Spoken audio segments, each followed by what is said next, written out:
여기도 픽뉴스 시작하겠습니다. 정치부 송주영 여당 반장 나와 있습니다. 어서 오십시오. 오늘 첫 번째 키워드는 뭡니까? 네, 커밍아웃입니다. 커밍아웃은 보통 연예계 뉴스 아니면 사회부 뉴스 아닙니까? 정치부에서 나왔네요. 네, 오늘은 더불어시민당 얘기를 좀 해볼까 합니다. 네. 더불어민주당은 미래통합당이 미래한국당을 만들자 위성정당 꼼수라고 비판했죠. 그리고 본인들이 더불어시민당을 만들 때는 플랫폼 정당이라고 주장을 했는데 스스로 위성정당이라고 고백하는 상황이 발생했습니다. 네. 한번 들어보시죠. 민주당의 어떤 위성이거든요. 위성정당.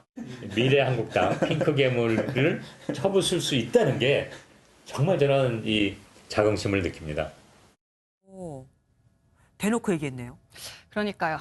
그런가 하면 또 우 대표는 민주당이 7, 8명의 의원을 꺼주기로 했다고 말을 했는데 실제로 민주당은 오늘 중진인 이종걸 의원에서부터 비례초선인 재윤경, 정은혜 의원 등 7명을 더불어시민당에 보내기로 가닥 잡았습니다.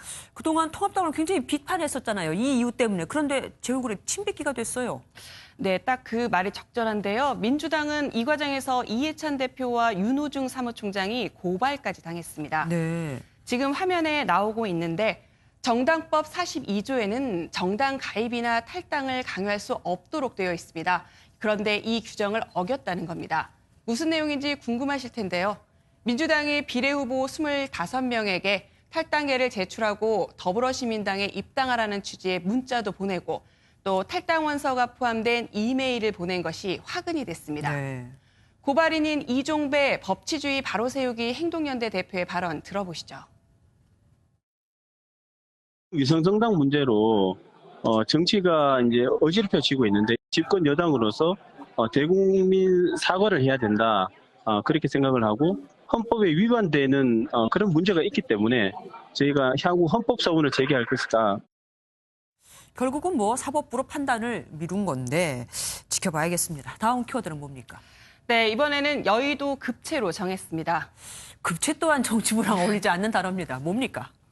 네, 요즘 여의도가 급하게 정당을 만들고 비례 후보를 뽑고 하면서 여기저기서 탈이 나고 있습니다. 예. 오늘만 2건이 발생을 했는데요. 네네. 먼저 민주당의 플랫폼 정당 합류를 제안했다가 거절당한 정치개혁연합 있죠. 네네. 예, 오늘 해산 선언했습니다.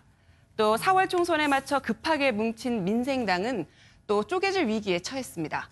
정동영 의원은 오늘 반호남주의, 반개혁주의, 비례대표 후보 밥그릇 챙기기 싸움 등을 이유로 합당 철회 가능성을 시사했는데요.